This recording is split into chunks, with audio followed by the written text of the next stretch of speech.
Popcorn passions channel సభ్యులందరికీ వీక్షకులందరికీ శుభాభివందనాలు. సత్యం సుందరం చిత్ర టీజర్ ట్రైలర్లు చూసి బాగుందనిపించిన చిత్రాన్ని చూసే అవకాశం చాలా తక్కువ ఉందనిపించింది. ఎందుకంటే వారాంతరానికి దేవర చూస్తామని ఎలా తెలుసు కదా. నాకున్న సమయానికి దేవర గురించి మాట్లాడేదానికే సరిపోతుంది, ఇక ఇదేం చూస్తాంలే అని అనుకున్నాను. టీజర్ ట్రైలర్ గురించి పంచుకోవాలనుకున్నా ప్రాధాన్యత ఇవ్వలేదు. అనుకున్న విధంగానే దేవర చూశాను. ఆ చిత్రం గురించి చాలా సమయాన్ని వెచ్చించాను. కానీ దాని నుంచి తేరుకునేదానికి ఒక మంచి చిత్రాన్ని థియేటర్లోనే చూడాలని నా నుంచి 55 మైళ్ళ దూరంలో ఉన్న, తెలుగులో కాకుండా తమిళంలో ఉన్న ఖచ్చితంగా చూడాలని మరీ వెళ్ళి చూసొచ్చిన చిత్రం సత్యం సుందరం, అంటే మెయ్యలగన్ తమిళ్లో. ఎంత మంచి నిర్ణయం అని చిత్రం మొదలైన కొంతసేపటికే తెలిసిపోయింది. ఎందుకంటే చిత్రంలో అంతలా లీనమైపోయాను. ఈ చిత్ర కథ అరవింద్ స్వామి గారి అరుణ్మొళి పాత్రది. ఆయన దృష్టికోణం నుంచే మొదలవుతుంది. తెలుగులో ఆయన పేరు సత్యం లేక సుందరం అని నాకు తెలియదు. అలా కథ ముందుకు సాగుతుంటే కార్తీ గారి పాత్ర పరిచయం జరుగుతుంది. అక్కడ నుంచి చిత్రం అంతా హృదయంగా, ఆహ్లాదంగా, సరదాగా సాగుతుంది. అలానే అన్నా చెల్లెళ్ళ అనుబంధంలోని తీయదనాన్ని ఇంకా ఎక్కువ హృదయంగా, కన్నీళ్లు పెట్టుకునేంతలా ఉంటుంది. అది బాధతోనా ఆనందంతోనా అని తెలియకుండానే తెర మీద పాత్రల భావోద్వేగంతో మమేకమైపోవడం వల్ల జరిగిన అద్భుతం అది. అసలు ఎంత సమయం అయిందని తెలియకుండానే విరామం వచ్చేస్తుంది. అరే ఇప్పుడు విరామం అవసరమా, కథను కొనసాగించండి అని చెప్పాలనిపించింది. సరే, ఆ సమయంలో కథలో జరిగిన సంఘటనల గురించి ఆలోచించినా చాలా మంచి అనుభూతినిచ్చింది. ఇప్పుడు కూడా ఈ చిత్రం గురించి రాస్తున్నా చెప్తున్నా చిరునవ్వు తనంతట తానే వచ్చేస్తుంది. విరామం తర్వాత కథలో ఎక్కువగా కార్తీ గారి పాత్ర భుజస్కంధాల మీద సాగుతుంది. చిన్నగా కథకుడు అరుణ్మొళి పాత్ర దృష్టికోణం నుండి కార్తీ గారి పాత్ర దృష్టికోణంలోకి మారుస్తారు. బలవంతంగా కాకుండా అసలు జరుగుతుందని ప్రేక్షకుడికి తెలియకుండానే మార్చేస్తారు. ఇక్కడ మొదటి సగంలో కలిగిన అదే భావ అనుభూతి కలుగుతుంది. ఎందుకంటే ఇప్పటి వరకు కథలో ఏ అంశాలపైన, అంటే అనుబంధాలపైన చర్చ జరిగిందో అదే ఇంకా కొనసాగుతుంది. తర్వాత కొంచెం దారి తప్పినట్లు అనిపించింది. కఠినంగా దారి తప్పింది అని చెప్పకూడదు, కానీ అలా సంబంధం లేకుండా జల్లికట్టు గురించి చర్చ మొదలవుతుంది అన్నమాట. కానీ చాలా సజావుగానే తీసుకెళ్తారు అందులోకి. కానీ దాని తర్వాత కొంచెం సేపటికి తెర మీద భావోద్వేగంతో మమేకమైపోయి ఉన్న నేను మానసికంగా బయటకు వచ్చేసాను. అది నాకు తెలిసి 5-10 నిమిషాలు అయి ఉంటుంది. ఎందుకని ఆలోచిస్తే ఏదో తమిళనాడులో పోయిన దశాబ్దంలో జరిగిన సంఘటనలను ఆధారంగా తీసుకుని జరిగే సంభాషణలు నాకు సరిగ్గా ఎక్కలేదు. ఆ వెనువెంటనే పెద్దగా ఆలస్యం చేయకుండా కథనం మనల్ని మళ్ళీ కథలోని భావోద్వేగంలోకి లాగేసుకుంటుంది. ఈసారి చాలా గట్టిగా లాగేసుకుంటుంది. ఎంత అంటే మనం భావోద్వేగ అంచుల దాకా వెళ్ళొస్తాం. ఇది జరగడానికి కథనం మళ్ళీ అరవింద్ స్వామి గారి అరుణ్మొళి పాత్ర దృష్టికోణంలోకి మారుతుంది. మళ్ళీ చిత్రకథ ముగింపు కూడా చాలా చాలా హృదయంగా మంచి హాస్యంతో ముగిస్తుంది.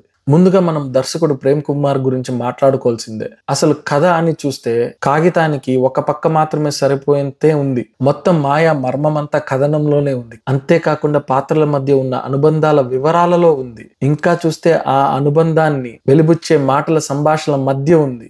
ఏ హడావిడి లేకుండా సమయం తీసుకొని ఒక్కొక్క అనుబంధం గురించి అన్వేషణ అపురూపంగా ఉంది. ఇంత వివరాలతో ఉన్న గొప్ప కథన రచనతో ఆయన నటీనటుల నుండి రాబెట్టుకున్న నటనలో ఉంది. మిగతా సాంకేతిక భాగాలు, అంటే నేపథ్య సంగీతంలో ఇంతటి భావోద్వేగాలని అందంగా కెమెరాతో బంధించడంలో ఉంది ఆ అద్భుతం. ఇలా అన్నింటిలోనూ ఆ మాయా మర్మం ఉంది. ఏ విధంగా చూసినా ఈ 96 చిత్ర దర్శకుడు 96 ఫ్లూక్ కాదని, మరీ ముఖ్యంగా తన కలంలోని బలాన్ని మరోసారి సత్యం సుందరంతో నిరూపించుకున్నారు.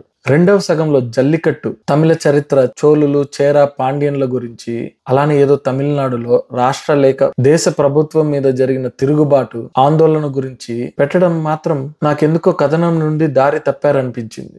కానీ అదే సమయంలో ఆయన ఏం చెప్పాలని అవి పెట్టారని కూడా నాకు అర్థమవుతుంది. అంటే కుటుంబం, బంధువుల మధ్య ప్రేమానుబంధాలు మాత్రమే కాదు, ఇంట్లో పెంచుకుంటున్న పక్షులతో, జంతువులతో కూడా మనుషులతో ఉండే అనుబంధమే ఉంటుందని, అలానే మనం మన పూర్వీకుల త్యాగాలను గుర్తించాలని, సంస్కృతిని కాపాడుకోవాలని, అంతేకాకుండా వార్తల్లో వచ్చే ఇతర మానవ పోరాటాలు, త్యాగాలకు స్పందించాలని అవి పెట్టారు. కానీ అక్కడ అది అవసరం లేదనిపించింది. ఆయన కలంతో కథలో సృష్టించిన పాత్రలతో నేరుగా అనుబంధం ఉన్నవి రాసుకొని ఉండొచ్చు, కానీ ఆయన రాజకీయ భావజాలానికి ప్రాధాన్యతనిచ్చి ఇలా చేసుంటారనిపించింది. దానికి ప్రభావితం అయ్యేవారు కూడా ఉంటారు కాబట్టి ప్రభావితం అయి ఉంటారు. అవ్వని వాళ్ళకి మరీ అంతలా అడ్డం అనిపించదని నాకు అనిపిస్తుంది. ఇక్కడ నటీనటులందరూ చాలా బాగా చేశారు. మరీ ముఖ్యంగా అరుణ్మొళి చిన్నప్పటి పాత్ర చేసిన సరణ్ శక్తి, పెద్ద వయసులో పాత్ర చేసిన అరవింద్ స్వామి గారు, అలానే కార్తీ గారు. ఎందుకంటే ఈ చిత్రం ప్రధానంగా అరవింద్ స్వామి కార్తీల పాత్రల మధ్య ఉన్న అనుబంధాన్నే ఎక్కువ అన్వేషిస్తారు కాబట్టి ఆ అన్వేషణలో ఒకరి గురించి ఒకరు తెలుసుకునే ప్రయాణమే ఈ కథా కథనం. నేను చిత్రం మొదటి 5-10 నిమిషాల్లోనే లీనమైపోయానని చెప్పడానికి ప్రధాన కారణం శరణ్ శక్తి గారి నటన. తను పడే బాధను తన ఆహార్య రీతితోనే ఎక్కువగా చూపించారు. తను ఎవరు అని చూస్తుంటే చాలా చిత్రాలు చేస్తున్నారు. ఇక అరవింద్ స్వామి గారు, ఆయనను మొదటిసారిగా ఇలాంటి పాత్రలో చూస్తున్నాను. నా దృష్టిలో ఇది యాంటీ కాస్టింగ్, అంటే తను ఇలాంటి పాత్రలకు సరిపోరు అని కావాలని పెట్టుకోవడం. ఇది అవ్వలీలగా ఆయన నట చరిత్రలో అత్యుత్తమ పాత్ర.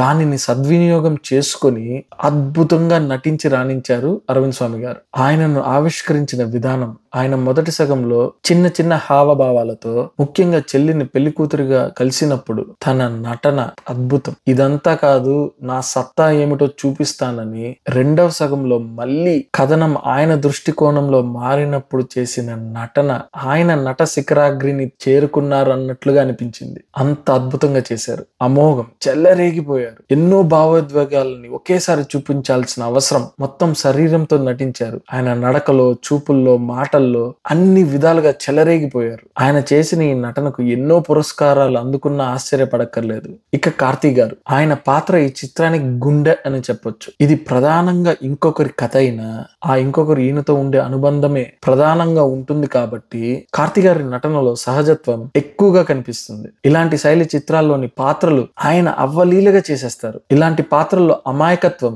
సహజంగా ఉండాలి. అది ఆయనకు వెన్నతో పెట్టిన విద్య. అద్భుతంగా చేసి పడేశారు. అప్పుడప్పుడు తన అన్నను సూర్య గారిని మించిపోయారనిపిస్తుంది. ముఖ్యంగా ఇలాంటి శైలి పాత్రల్లో. సూర్య గారు చేసే విపరీత తీవ్ర పాత్రల్లో కార్తీ ఆయనంతగా రాణించలేదనే చెప్పాలి ఇప్పటి వరకు.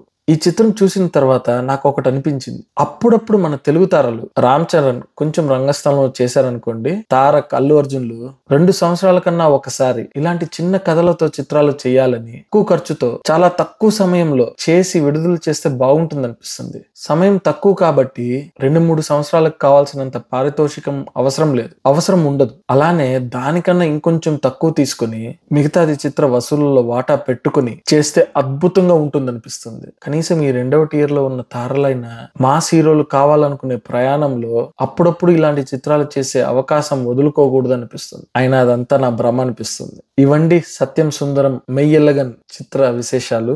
మరెన్నో చిత్ర విశేషాలతో మళ్ళీ కలుద్దాం. ఇట్లు తేట తెలుగులోని విశ్లేషణలు చెప్పే మీ ప్రియమైన ఏకైక తెలుగు విశ్లేషకుడు. మీకు మా విశ్లేషణ నచ్చితే మీ ప్రేమను మాకు తెలపడానికి లైక్ చేయండి.